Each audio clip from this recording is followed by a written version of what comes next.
Bismillahirrahmanirrahim.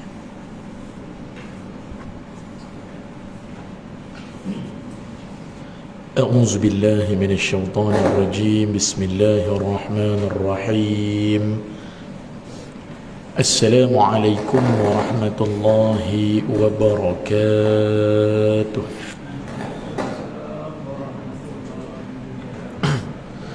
Bismillahirrahmanirrahim. Alhamdulillahi rabbil alamin. Wassalatu wassalamu ala asyrafil anbiya'i wal mursalin wa ala alihi wa sahbihi ajma'in. Alhamdulillahilladzi arsala rasulahu bil huda wa dinil haqq liyuzhirahu 'ala ad-din kullihi walau karihal musyrikun. Qala rabbi syrah li sadri wa yassir li amri wahlul 'uqdatam min lisani yafqahu qawli. Qalu subhanaka la ilma lana illa ma 'allamtana innaka antal alimul hakim.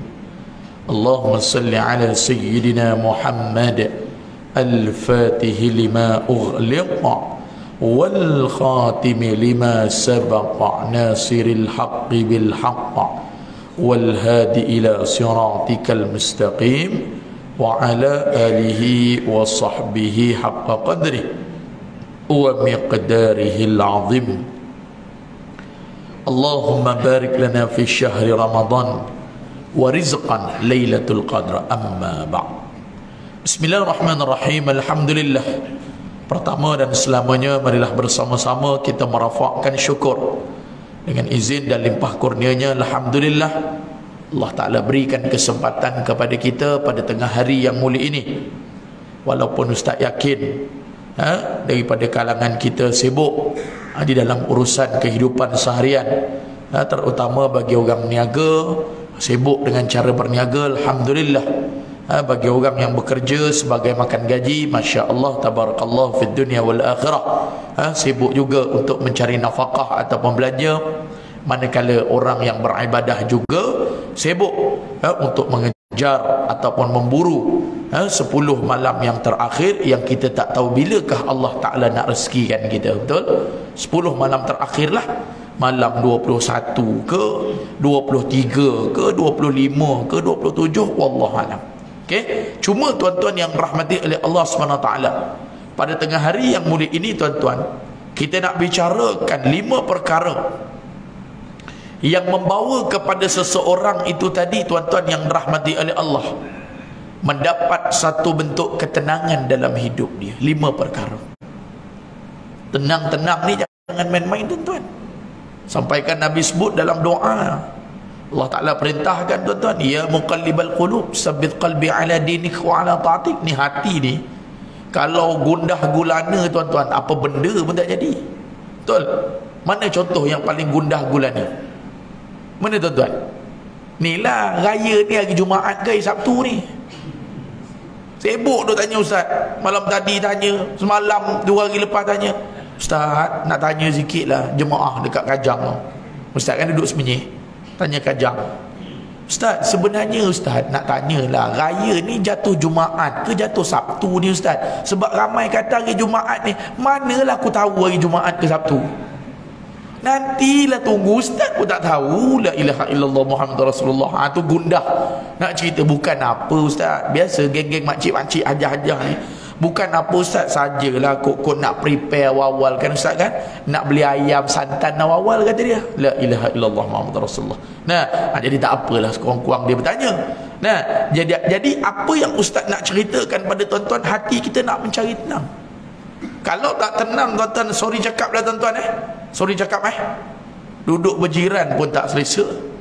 Mari duduk dalam, kita katakan ruang pejabat kita ataupun office kita, kita waktu cari belanja kita, rezeki kita pun tak selesa.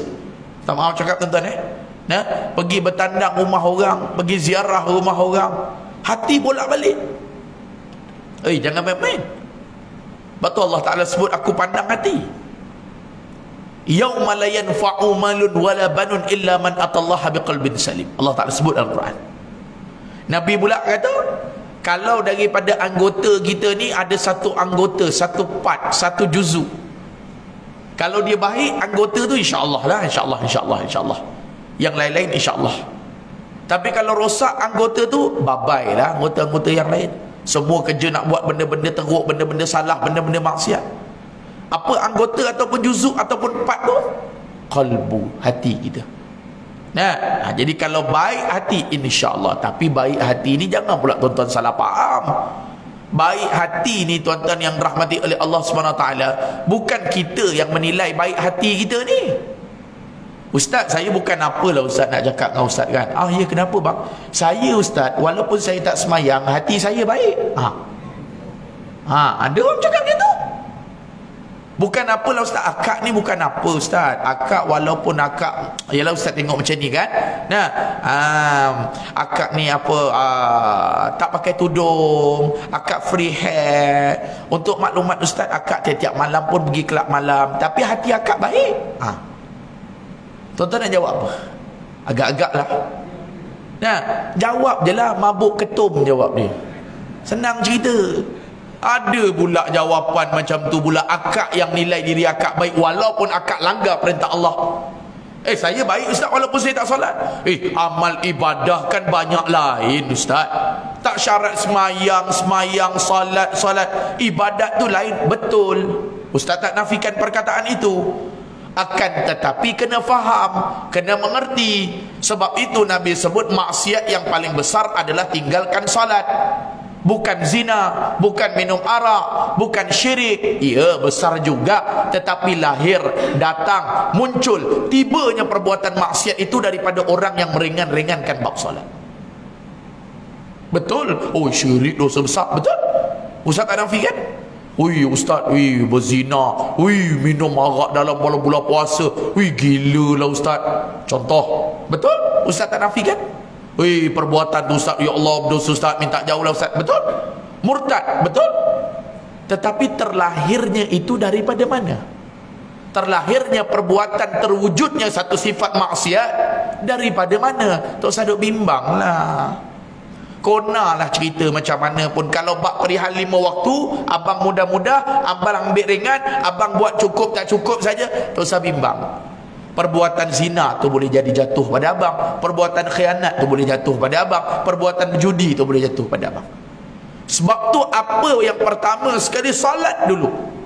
Baik tak baik, salah tak salah, itu yang baru ni Ustaz pergi satu tempat, Al-Fadil Tuan Guru Ustaz Azhar Idrus mengajar tu di KL. Mengajar di KL kan. Kalau Selangor ni tak tahulah isu itu hari tu kan. Katanya mufti dah berapa kali dah, mufti sendiri. Dato' Dr. Anha Opir, orang tahulah kredibiliti kan. Ustaz Zahirul, tapi tak tahulah, mungkin ada sesuatu perkara ke, Ustaz pun tak pastilah. Ustaz pergi kuliah dia di Masjid Ibnu Abbas KL. Soalan datang tanya. Dia kata, Ustaz, soalan bentuk kertas lah. Assalamualaikum Ustaz, saya ni seorang imam. Tengok orang alim jawab. Saya ni bertugas seorang imam di sebuah surau. Tapi dalam pada masa yang sama Ustaz, saya terlalu kerap berjudi. Dia tanya soalan gitu. Saya terlalu kerap berjudi. Cuma dia tak nyatalah berjudi itu daripada sudut online ke ataupun mana-mana ke. Allah, adakah patut saya berhenti jadi imam Ustaz? Soalan tu tanya. Ni tanya orang cerdik tadi. Kita macam nak kaitkanlah, nak kiaskan. Saya walaupun saya tak semayang, hati saya baik. Tengok, hati baik tu bagus, tak salah. Saya walaupun saya ni Ustaz tak tutup aurat, saya tak semayang, tapi saya sedekah, bagus. Sedekah tu teruskan. Tengok Ustaz Azhar jawab. Saya ni Ustaz bertugas sebagai seorang imam, tapi dalam pada masa sama orang tak tahu saya memang kuat berjudi. Mesin judi ke, sport toto ke, online daripada telefon ke, saya kuat judi. Lah ni saya nak tanya Ustaz, soalan lah, bentuk soalan. Adakah patut saya ni tadi berhenti jadi imam? Tuan-tuan tahu Ustaz Azhar jawab apa? Tuan-tuan tahu Ustaz Azhar jawab apa? Jangan berhenti jadi imam, berhenti main judi tu. Tengok orang alim jawab. Nah, teruskan jadi imam tu. Sebab rasa bersalah lah ustaz, macam mana ustaz ni? Nah, habis makmum-makmum kat belakang tu sah ke? Sah, dia tak bersabit. Nah, dengan sah batal dalam semayang. Cuma kalau ada orang yang lebih baik, yang lagi wara', yang lagi alim, itulah yang lebih afdal. Tapi kalau orang tu hatta anak zina sekalipun, nah, dia jadi kita kata imam, tak ada masalah. Cuma nak gambarkan tuan-tuan, sedekah tu buat. Akak tolong orang apa? Abang tolong orang apa? Saya banyak ustaz. Orang nak hampir bankrupt saya tolong. Cuma itulah ustaz, saya semayang tu saya tak buat ustaz. Tak boleh. Awwalu ma yuhasabu bihil abdu yaumal qiyamati salah. Fa in saluhat saluha sa'iru amalihi wa in fasadat fasadat sa'iru amalihi. Tak boleh lari. Okey? Solat tu adalah basic of the life. Sebab tu ustaz dah pesan sebelum daripada ni, tuan-tuan paksa anak puasa cantik dah. Paksa tu dengan makna train, latih cantik. Tapi tuan-tuan jangan terlalu melebih-lebih. Daripada sudut nak menekan ataupun melatih anak-anak tuan-tuan puasa, dia dah penat, dia dah tak larat, umur 6 tahun, 7 tahun, 8 tahun, bagi je dia buka. Ni pukul 2 petang ni lapar sangat, abah-abah nak minum, abah adik lapar, kakak lapar, bagi. Jangan duk tahan-tahan. Alah, puasalah kakak, tak payah, buang masa. Kita dah train dia pukul 2 petang, 1 petang dia letih, bagi je air. Apa pening-pening? Tak payah nak beria-ria sangatlah. Budak tu belum balik, mumayyiz pun belum lagi silap-silap. Tapi kata Nabi SAW, abang kena beria-ria sebagai atuk, sebagai penjaga, sebagai ayah. Tekankan bab solat, kerana solat itu yang akan mendidik anak-anak itu untuk datang. Ittaqullah usikum wa iyaya bitaqwallah faqad fazal muttaqun. Daripada solat. Jadi sebab tu tuan-tuan yang rahmati oleh Allah, ustaz nak kupas 5 perkara yang bawa orang tenang. Cukuplah tuan-tuan, benda tenang ni tuan-tuan. Tuan-tuan tanya orang-orang lama-lama lah, waktu muda-muda dah sibuk cari duit, last kali nak apa tuan-tuan? Tak ada apalah ustaz, saya nak tenang beribadah ustaz. Sampai waktu saya nak pergi masjid, sampai waktu saya nak solat berjemaah, sampai waktu saya pergi jemputan orang, alhamdulillah ustaz, nikmat Allah Ta'ala bagi. Tuan-tuan tanya orang lama-lama. Sebab tu orang dulu-dulu barakah. Tuan-tuan nak ikut orang dulu-dulu. Walaupun orang dulu-dulu tak moden, walaupun orang dulu-dulu kalau bahasa kita lah panggil daripada sudut pandang kita lah, apa benda kerja macam tu, tapi kehidupan orang-orang tua dulu barakah. Barakah. Betul. Ada 10 orang anak, 9 orang anak. Kalau ustaz tanya depan ustaz ni berapa adik-beradik? Semua jawab 7 ustaz saya, 8 ustaz saya. Cukup pula rezeki tu. Mak kerja apa? Arwah mak. Kalau kata mak dah tak ada lah, arwah ayah tak ada apalah ustaz, adalah potong pokok getah tuan ustaz. Nah, adalah sikit-sikit ustaz, kadang-kadang sapu sampah, kerja JKR, arwah atuk saya JKR. Nah, adalah ustaz, bolehlah ustaz, mak ayah saya nak kata cikgu ke, engineer ke, arkitek ke, tak ada. Tapi bagaimana orang-orang tua dulu boleh barakah? 7 orang anak tuan-tuan, 8 orang anak. Sekarang 2 orang anak pun, ya Allah, pening kepala dia buat je. Betul? Oh ya Allah, yang ini nak kena bayar, yang itu nak kena bayar. Betul tak? Yuran berapa, buku sekolah berapa, hantar ke pusat pengasuh berapa, susu berapa. Tapi nak cerita orang tua-tua dulu barakah. 7-8 orang boleh besarkan. Seingat saya lah, kalau dalam bulan puasa tu tuan-tuan, semua beratur makan kat bawah, duduk sekali. Mak ayah saya, Alung doa dulu nak buka puasa, Angah doa dulu, barakah. Minta maaf cakap tuan-tuan. Nah, hari ni tuan-tuan yang rahmati oleh Allah, ada adik-beradik, ada anak 2 orang 3 orang. Oh, kursi tu, meja tu, ya Allah, secantik-cantik. Dia panggil apa? Marble nama dia. Susah nak sebut. Nah, berkelip-kelip. Itu pun seorang depan TV, seorang dekat bilik, seorang dekat dapur, seorang ruang tamu makan. Tak boleh nak duduk sekali. Barakah tak ada.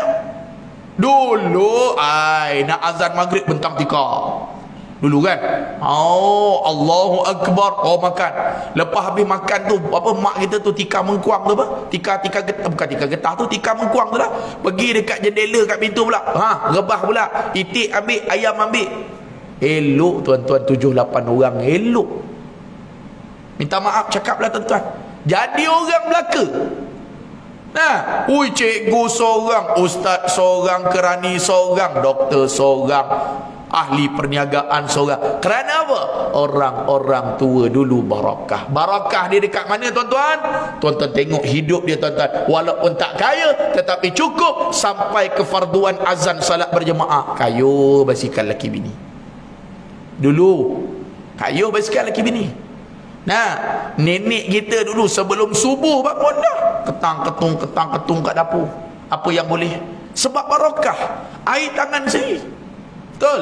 La ni Allahumma salli ala sayyidina Muhammad. Kan? Kalau kata nak kahwin dengan anak seseorang tu, berapa ada hantaran? Adalah pak cik 10,000. Okey on. 10,000 boleh. Cuma itulah pak cik nak tanya, anak pak cik ni boleh pandai masak apa Nah, bukan apalah saja nak tanya, pandai anak pakcik? Pandai dua perkara masak. Pertama masak air, kedua masak Maggi. Hawau nama dia. 10,000 bangkit pukul 10 pagi. Nah, kau bangkit pukul 6, 5 pagi tu sama-sama gayuh basikal. Tu nak kata barakah, bukan semualah. Baik, yang pertama tuan-tuan, untuk dapatkan ketenangan hidup, kata Nabi sallallahu alaihi wasallam, dia paling pentinglah tuan-tuan. Ini paling saya takut sekali. Nak dapat tenang hati. Mana tuan-tuan? Nak dapatkan hati qalbun salim. Jangan sesekali buka aib orang. Allah Ta'ala pelihara aib kita dunia akhirat. Tuan-tuan ingat Jangan suka cerita. Aib ni apa yang kita faham aib ni? Mana kena tahu juga definisi. Aib ni satu perkara yang orang tu buat maksiat, akan tetapi dia dah bertaubat. Ni dia dah tak buat dah, tapi kita pergi canang maksiat dia dulu. Itu namakan aib. Seorang hamba Allah ni dulu isap dadah. Contoh, pusher, tokan dadah, ketua kongsi gelap, tetu penuh dekat badan, minum arak terus ada cerita, zina terus ada cerita, tukar-tukar pasangan. Contoh. Ni bila dah join dengan ulama-ulama, bila jemaah-jemaah tabligh, karkun-karkun dah keluar, dah mula attract orang, Allah Ta'ala jentik pintu hidayah.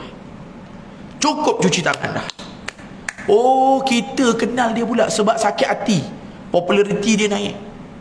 Tengok dia, dekat Facebook, dekat TikTok, sampai kena jemput ceramah. Tapi bukan ustaz lah, orang panggil saudara. Nah, ceritakan apa orang panggil, macam mana Allah Ta'ala jentik pintu hati dia. Dia pergi buka cerita kat orang lain. Dia tu sembang ni lebih. Nah, kaki minum arak. Nah, kaki pukul orang. Kita buka aib orang. Sedangkan dia sudah bertaubat. Maka kata Nabi SAW, kamu buka keaiban orang, kamu tak usah risau. Satu saat atas dunia, Allah Ta'ala pasti akan buka aib kamu, kata Nabi. Man satara muslimat satara Allahu fid dunya wal akhirah. Siapa tutup aib orang lain, Allah tutup aib dia. Tuan-tuan, kita ni ada aib ke tak ada aib ni? Ya Allah, ya Rabbi. Aib. Kekurangan kita, kesalahan kita. Tak usah cerita lah ustaz. Ni tuan-tuan tengok saya dekat depan ni. Tuan-tuan mana kenal saya dulu? Betul? Saya duduk Ampang, saya besar dekat Ampang. Tuan-tuan kenal saya dulu?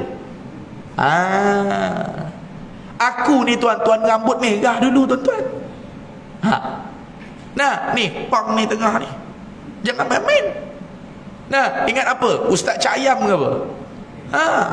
Tetapi dah lah. Ada pula orang pergi canang, alah dia tu sembang yang lebih. Dulu masuk pang dulu. Nah, dulu pergi rumah orang dia rembat basikal orang, kurang hajar betul. Nah, tu satu cerita lah kesalahan aku dulu tu, aku dah tak buat dah. Nah, kita pun dah pergi jumpa dengan tuan rumah, minta maaf, kita bayar balik ganti rugi dan sebagainya. Dia suka cerita keburukan kita. Dia tak buat dah. Beza dengan orang yang masih buat maksiat, itu bukan aib, kena faham. dia tu hati-hati sikit lah bang, anak abang kawan dengan dia. Anak saya kawan dengan dia. Kenapa Ustaz? Bukan apalah, Ustaz nak pesan je lah, hati-hati sikit lah kalau anak abang berkawan dengan dia tu. Sebab baru ni Ustaz pergi dekat balai polis tu, polis dah cuba tengok antara orang yang kuat pecah rumah ni bang, si Pulan ni. Polis pun dah tunjuk dekat gambar ke Ustaz dah. Jadi bukan Ustaz nak kata, cuma Ustaz suruh anak abang ni kalau berkawan dengan si Pulan tu, be careful. Oi Ustaz tak baik buka aib dia tu Ustaz, tak baik, berdosa Ustaz. Jam laku macam tu, tak boleh nak buat kerja lah. Itu bukan buka aib orang, sebab dia masih duduk dalam keadaan perbuatan al-amru bil ma'ruf wan nahyi anil munkar. Dia masih buat lagi. Melainkan dia dah tak buat, itu jangan cerita. Tapi bukan apa bang, Ustaz nak pesan dia tu kuat sangat dengan kata Seksyen 20 ni lah. Antara orang yang polis memang kehendak lah. Jadi anak abang kalau berkawan dengan dia ke, Ustaz bukan nak kata buruk siapa-siapa, cuma hati-hati. Sebab kita ada kenalan-kenalan IPK Shah Alam, gerebak-gerebuk ni bang. Hati-hati. Itu tak dinamakan buka aib orang. Tuan-tuan kena faham. Kalau buka aib orang, dia dah tak buat perbuatan maksiat tersebut, maka kita pergi hebahkan pada orang, dia tu bagian. Hati-hati. Boleh? Jadi sebab tu tuan-tuan yang rahmati oleh Allah, jangan kita buka aib orang. Allah Ta'ala simpan aib kita dunia akhirat. Tapi kalau kita buka aib orang, Allah Ta'ala buka aib kita dunia akhirat. Oh ya Allah tuan-tuan, aib-aib ni tuan-tuan, kalau kita boleh tengok sama-sama kita lah tuan-tuan, tak jumpa hari ni tuan-tuan. Ustaz boleh tengok tuan-tuan buat masa muda apa, ada catatan. Contohlah, asalkan masuk masjid je nampak. Tuan-tuan pernah nampak Ustaz waktu muda-muda dulu? Dengan pergi cornernya dekat Lok U, merempitnya, malu Ustaz tuan-tuan. Ustaz pula tengok tuan-tuan, pengurusi rupanya dulu kuat mabuk ketum dulu rupanya. Contoh bukan pengurusi Anor, Zimbabwe. Sembang la ilaha OSU ni. Rupa-rupanya ya Allah menipu kuat. Contoh, tak jumpa lagi ni tuan-tuan. Ya Allah ya Rabbi.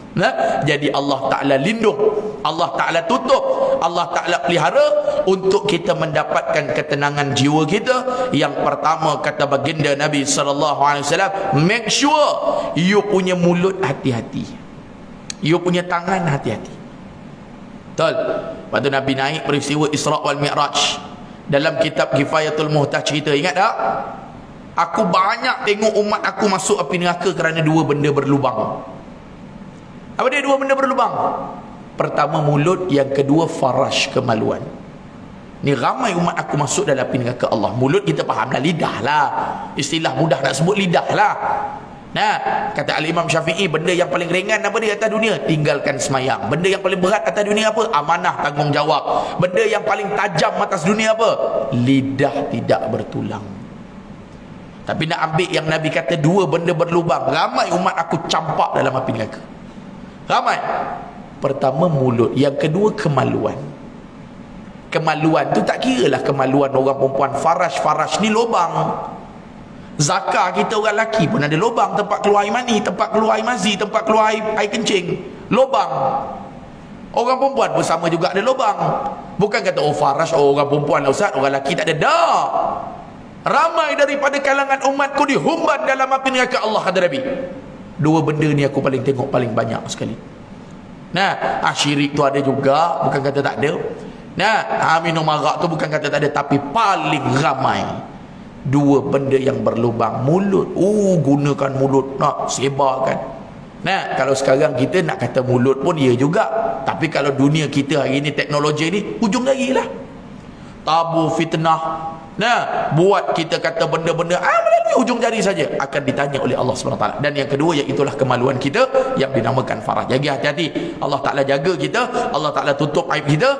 Tambah-tambah hari ni kita berada pada nuzul Quran. Ni saat ini Syahrul Ramadan alladhi unzila fihi al-Quran.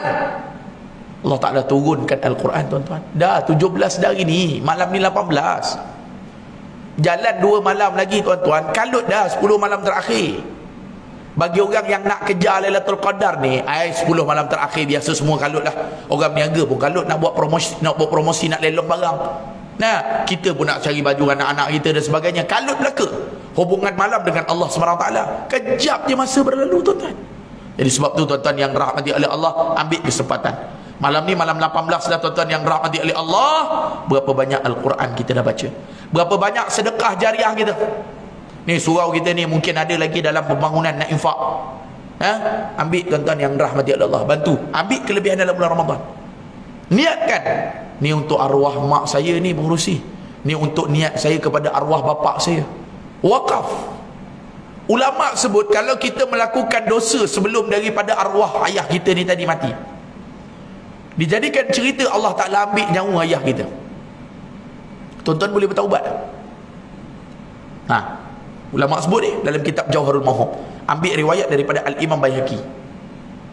Sekarang ni tuan-tuan buat derhaka mak ayah tuan-tuan, itu satu dosa dah. Masalahnya tuan-tuan dah, bukanlah masalah, maksudnya tuan-tuan dah bertaubat, tapi mak ayah tuan-tuan tak ada dah. Sebelum mak ayah tuan-tuan meninggal dunia, tak kira lah siapa meninggal dulu, tuan-tuan ada buat something wrong, dan tuan-tuan dapat rasa tuan-tuan ni tadi ada buat salah, mak ayah tuan-tuan berasa hati. Bagaimana cara tuan-tuan nak perbaiki turning point balik? Macam mana? Mak ayah tuan-tuan tak ada dah. Kalau ada, senang aku pergi minta maaf, Ustaz. Senang, saya pergi, Ustaz. Sekarang ni saya buat satu salah, Allah Ta'ala takdirkan mak ayah saya malam tu meninggal. Saya betul-betul menyesal, Ustaz. Sampai sekarang lah, Ustaz, saya rasa lain macam lah. Tak tenang lah saya, Ustaz. Dengar ni riwayat daripada Al-Imam Baihaqi. Nabi sebut 3 perkara. Yang pertama, kalau mak ayah dah tak ada, tapi sebelum mak ayah tak ada, kita ada buat something wrong.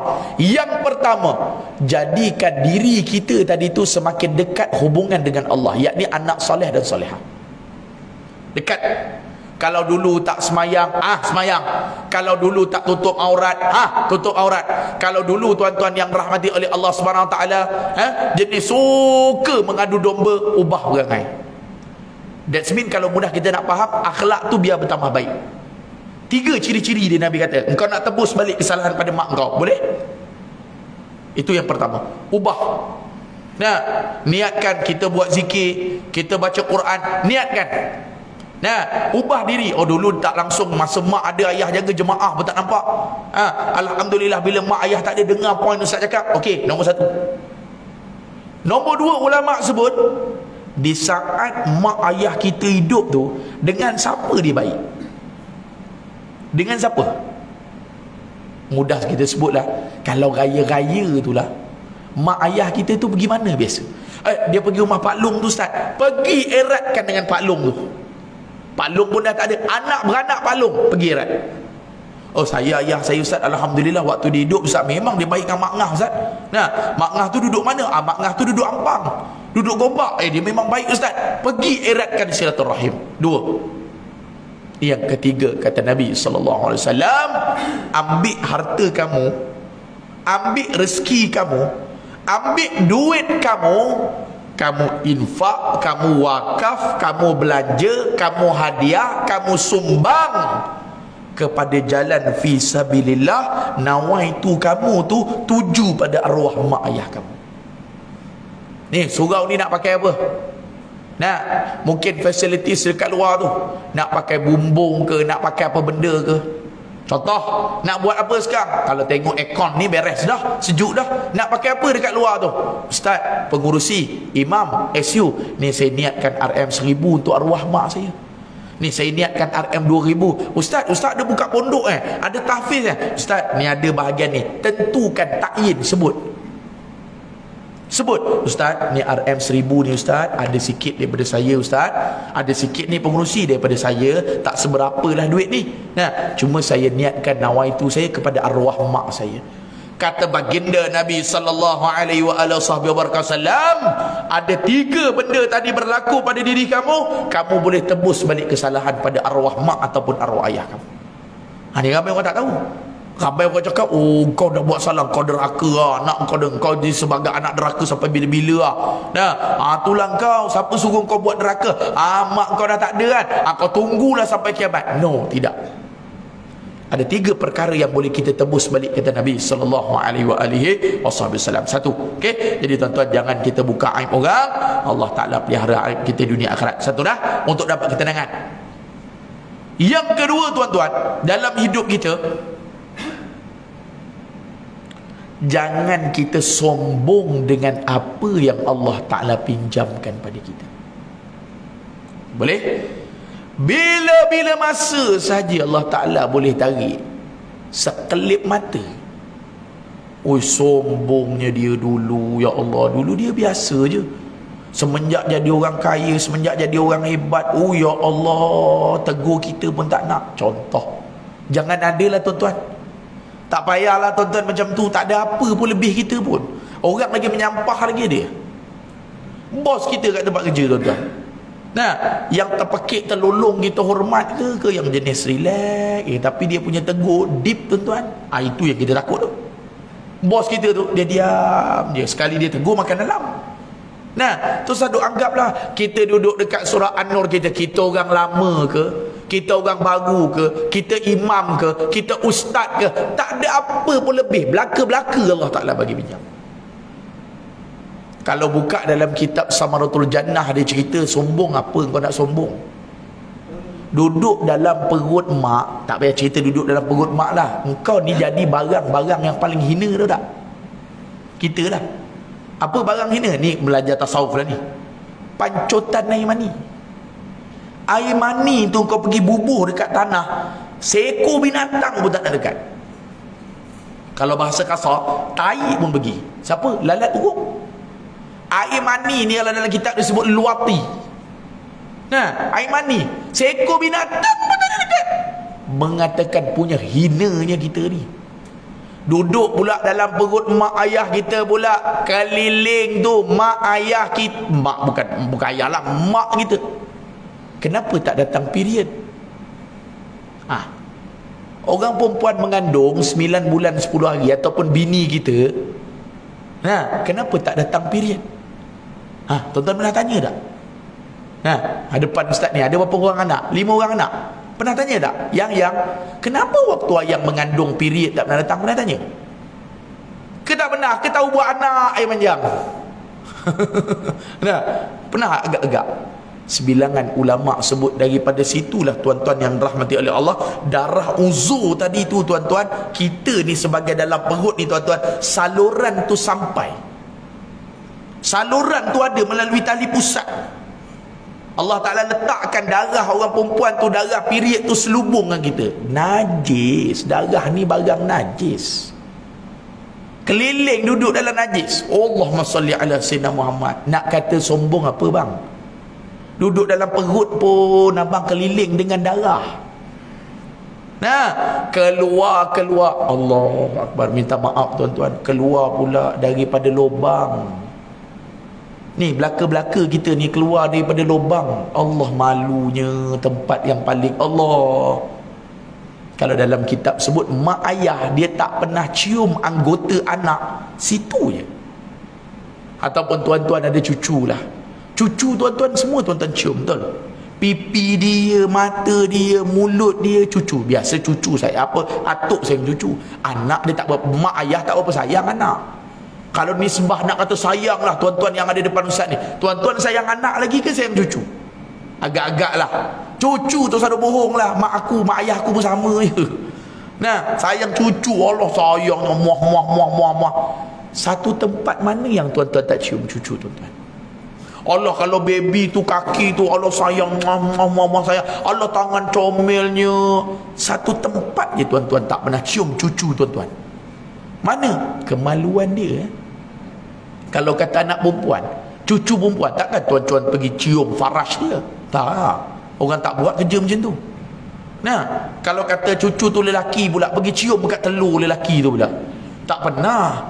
Tempat tu Allah Ta'ala lindung tuan-tuan. Nak kata hinanya kita keluar daripada lubang. Keluar pula, ya Allah, selai baju pun tak ada. Menangis, melolong, terpekik. Jadikan cerita atas dunia pun hina juga. Mana hina? 24 jam tanggung tai dalam perut. Ni ulama bahar ni dia cerita satu. Dalam kitab Tazkirah dia, dalam kitab Bisyaratul Amilin dia ada cerita. Ni dalam perut tuan-tuan ni semua ada tai. Nah, nak sombong apa? Barang yang tuan-tuan sayang pun tuan-tuan kena buka sesekali.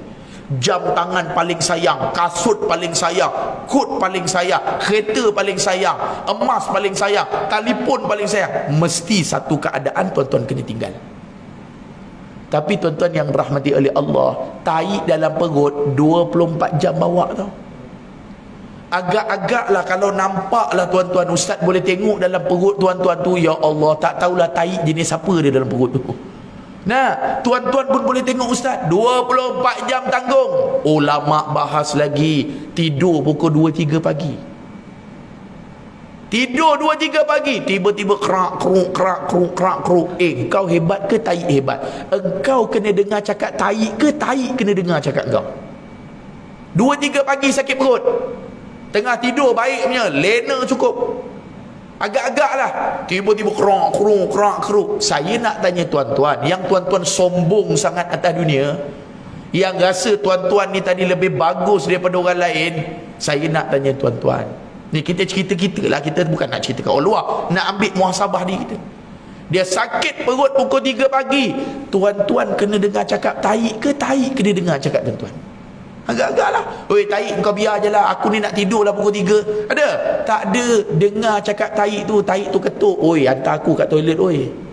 Hantar aku kat toilet, aku nak terberak ni, aku nak keluar. Dengarlah cakap tai tu, habis tai tu.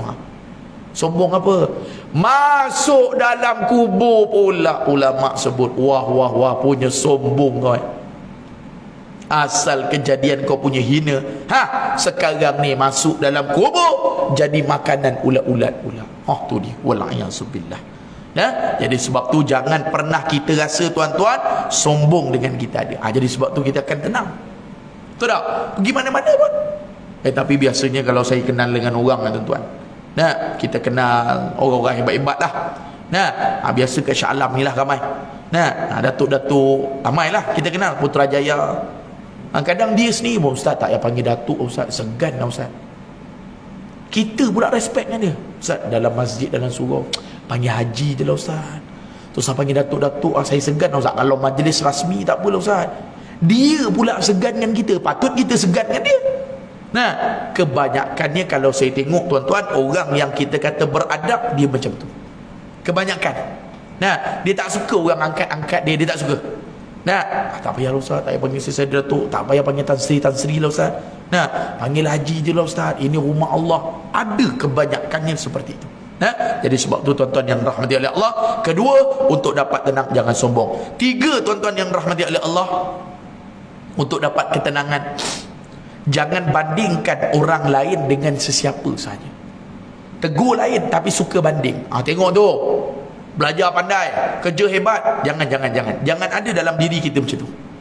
Tegur lain, belum. Belum. Kau tengok Kak Ngah tu solat dah.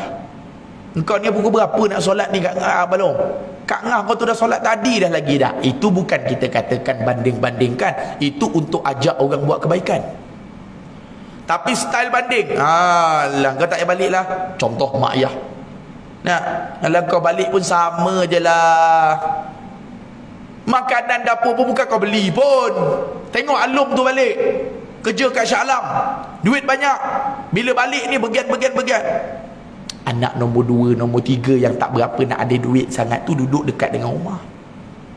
Jadi kadang-kadang duit pun terhad. Maklum kerja kampung.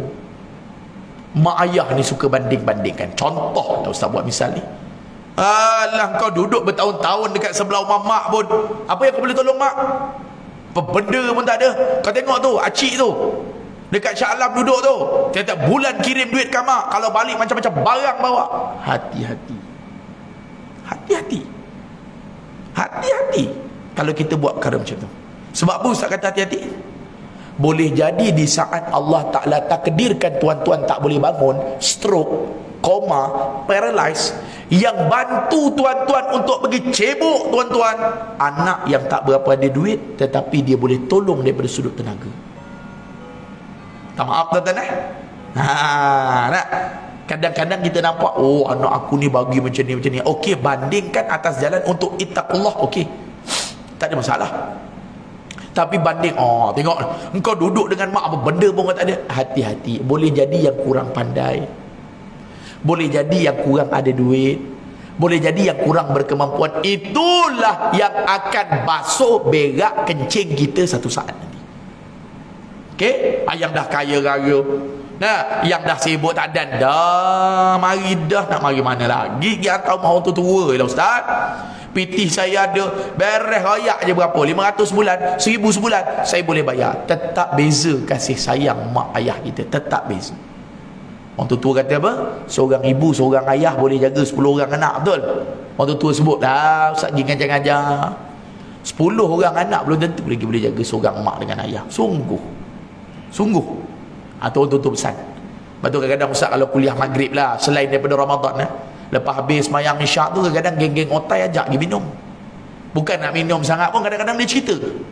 Kadang-kadang ilmu tu dapat daripada situ, bukan daripada kitab semata-mata. Pengalaman orang lama-lama dia cerita dengan ustaz. 3, yang keempat tuan-tuan yang rahmati oleh Allah SWT, jangan ada perasaan kita ini tadi tuan-tuan yang rahmati oleh Allah, memperlekehkan usaha orang lain walaupun sekecil-kecil. Nak dapat hati tenang alah, jadi tok siak je pun. Nampak? Allah. Jadi tok siak. Ada pula suruh naikkan allowance 150 cukup lah sebulan. Kurang ajar betul. Tak salah pun kita raikan orang dah berkhidmat. Dia berlaikan, dia tak buat kerja tu lain lah. Jangan tuan-tuan, tok siap je pun, bersih-bersih, mop-mop, engkau buat dulu tengok. Sembang buat sangat. Kalau kata orang lain ada je tak kena. Suka perleka, alah jadi imam je, alah jadi tok siap, alah jadi pengurusi, alah kira duit je. Jangan. Allah Ta'ala hargai setiap daripada usaha kita. Ini kerja tok siap ni, kotor-kotor ni saya tak buat. La haula wala quwata illa billahil aliyil azim. Dah kita nampak sampah tu bang, dah kita nampak najis tu bang, tai cicak tu, ambil je lah. Ini kerja tok siap ni ustaz. Saya tak buat ni ustaz. Jangan kita perlekehkan usaha orang. Orang bagi berapa ni, surau kita boleh jadi megah macam ni. Keliling masyarakat kita tuan-tuan, orang-orang surau, orang-orang taman kita, kita perlu di antara satu sama lain. Hebat macam mana pun kita lah. Sebab tu ada syair di dalam kitab menyatakan, siapa dia yang mula-mula memberikan ilmu pada kita? Orang lain ke diri sendiri? Orang lain. Siapa yang mula-mula pakaikan pakaian pada tubuh kita? Orang lain. Siapa yang akan pakaikan pakaian kita kali terakhir? Orang lain. Siapa yang mandikan kita kali pertama? Orang lain. Mak kita ke bibi kita ke? Siapa yang mandikan kita kali terakhir? Orang lain. So 24 jam awak berharap pada orang. Saya berhajat pada tuan-tuan. Tak adalah ustaz, kamilah nak dengar ilmu daripada ustaz. Betul, tapi saya berhajat pada tuan-tuan. Apa saya berhajat pada tuan-tuan? Mari dengarlah kuliah saya. Kot kejap lagi lepas mayang, ataupun tadilah lepas mayang Zuhur tuan-tuan, semua balik, aku ceramah seorang-seorang dengan tiang tuan-tuan. Contoh jam saya, tiang ada orang tak ada, baliklah saya berhajat pada tuan-tuan. Taklah ustaz, kami nak ilmu daripada ustaz, satu sudut. Tetapi tuan-tuan yang rahmati oleh Allah, hidup kita, semuanya kita ni tadi, sesama kita memerlukan 4. Dan yang terakhir, pada tengah hari ataupun pada petang mulia ni tuan-tuan, kita ambil sama-sama lah tuan-tuan. Ini paling penting terutama pada kita lah, yang selalu melazimi surau masjid ni, kita ambil pada kita lah. Hak luar tu tak apalah, tadi saya dah sebut 4 poin dah tu. Okey, yang terakhir sekali tuan-tuan, ini paling penting lah. Jangan pernah ada, nak dapat tenang hati ni, jangan pernah ada sekelumit pun kita bangga dengan amal ibadah kita buat. Okey, jangan ada. Kerana kita tak tahu amalan kita tu Allah Ta'ala terima ataupun tak. Kita tak tahu. Okey. Jangan rasa kita ni lebih daripada orang. Ni paling penting. Saya selalu pesan. Saya pesan-pesan ni untuk diri saya, tuan-tuan. Bukan untuk tuan-tuan. Boleh rasa lah, tuan-tuan.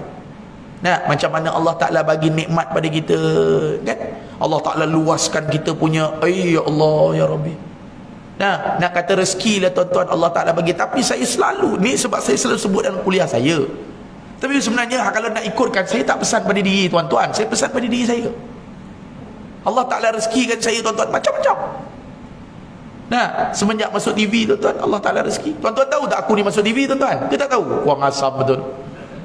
Tengok besok TV3, besok MSI pukul 10 pagi. Tengok siapa keluar. Besok jangan lupa ambil gambar hantar ke Ustaz. Itu tanda anak murid Ustaz.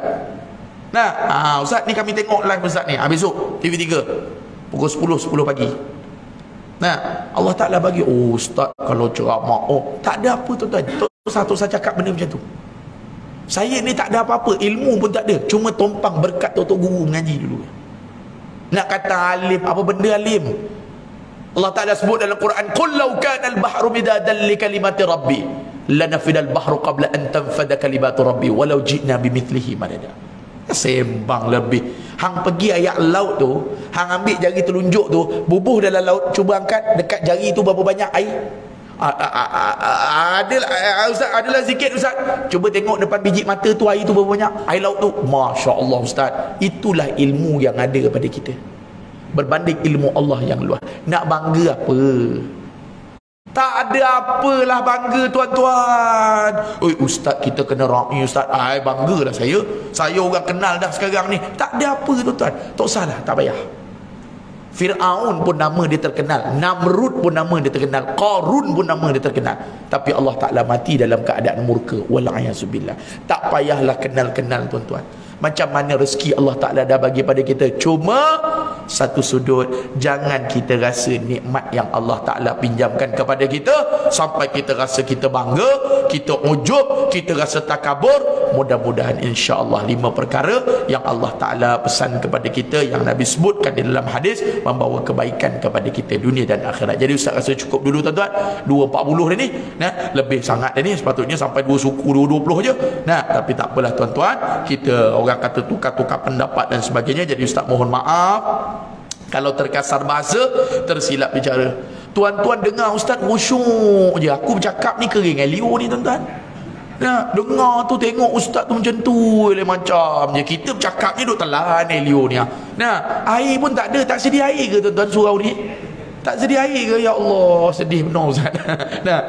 Ustaz tegur macam tu, ada jemaah dulu. Ustaz nak air apa, saya beli sekarang, tapi syarat minum depan saya. Kurang ajar betul. Gurau-gurau je, tuan-tuan. InsyaAllah nanti ada rezeki, tuan-tuan. Kita temu lagi dalam kuliah-kuliah akan datang. Ustaz mohon maaf kalau ada terkasar bahasa, tersilap bicara dan sebagainya. InsyaAllah ada rezeki nanti kita ketemu lagi pada kuliah-kuliah yang akan datang. Aku qouli hadza wa nastaghfiruka wa natubu ilaik. Bismillahirrahmanirrahim. Alhamdulillah rabbil alamin. Wassalatu wassalamu ala Rasulillah wa ala alihi wa sahbihi wa man wala. Allahumma zidna wa la tankusna wa akrimna wa la tuhinna wa atina wa la tahrimna wa athirna wa la tusir alaina wardina warda anna ya maulana. Da'wahum fiha subhanaka Allahumma wa tahiyyatuhum fiha salam wa akhiru da'wahum alhamdulillahi rabbil alamin. Assalamualaikum warahmatullahi wabarakatuh.